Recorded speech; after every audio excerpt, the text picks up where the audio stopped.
தமிழ் மாநில காங்கிரஸ் கட்சிக்கு சைக்கிள் சின்னம் ஒதுக்க முடியாது என உயர்நீதிமன்றத்தில் தேர்தல் ஆணையம் தெரிவித்திருக்கிறது. தொடர்பாக நமது செய்தியாளர் செந்தில்குட்டியிடம் கூடுதல் விவரங்களை கேட்கலாம். செந்தில்குட்டி, தற்போது சைக்கிள் சின்னம் தமாகவுக்கு ஒதுக்க முடியாது என தெரிவித்திருக்கிறது. தொடர்பான கூடுதல் விவரங்கள் என்ன? தமிழ் மாநில காங்கிரஸ் இந்த முறை மக்களவைத் தேர்தலில் அதிமுக கூட்டணியோடு இணைந்து தஞ்சாவூர் தொகுதியில் ஒரு தொகுதியை பெற்ற அந்த கூட்டணியில் போட்டியிட இருக்கிறது.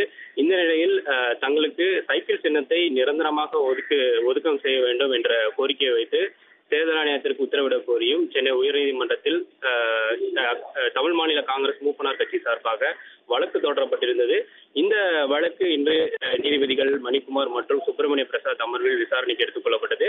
அப்போது தேர்தல் ஆணைய தரப்பில் அவர்கள் சில விதிமுறைகள், அதாவது தேர்தல் ஆணையத்தின் விதிகள் 10B படி ஒரு தொகுதிக்கு மேற்பட்டு போட்டியிட்டால் மட்டுமே சைக்கிள் சின்னத்தை அந்த கட்சிக்கு ஒதுக்க முடியும் என்ற ஒரு விஷயத்தை தெரிவித்தார்கள். அந்த 10B என்ற தேர்தல் ஆணைய விதிகள் அதைத்தான் தெரிவிக்கிறது. அதாவது ஒரு தேர்தலில் 6% வாக்குகளை பெற்றிருக்க வேண்டும், அல்லது அந்த அதாவது 2 தொகுதிகளுக்கு மேற்பட்டு போட்டியிட வேண்டும் என்ற ஒரு விஷயத்தை அந்த விதிகள் குறிப்பிடுகிறது.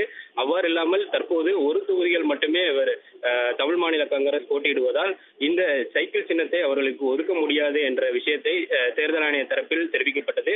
அப்போது தமிழ் மாநில காங்கிரஸ் தரப்பில் அவர்கள் தரப்பு வழக்கறிஞர் இந்த சின்னத்தை சைக்கிள் சின்னத்தை யாருக்கும் ஒதுக்கக்கூடாது என்ற ஒரு இடைக்கால மனுவையும் அந்த வழக்கோடு தாக்கல் செய்திருந்தார்கள்.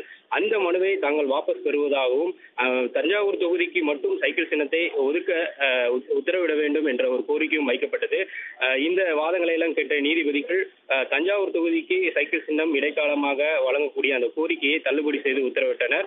நிரந்தரமாக சைக்கிள் சின்னத்தை ஒதுக்க வேண்டும் என்ற விரிவான கோரிக்கையாக இருப்பதால் அதே அவசர வழக்காக விசாரிக்க முடியாது. ஜூன் மாதத்திற்கு பிறகு அந்த நிரந்தரமாக சின்னத்தை கேட்ட அந்த வழக்கை மட்டும் விசாரிப்பதாக நீதிபதிகள் தெரிவித்திருக்கிறார்.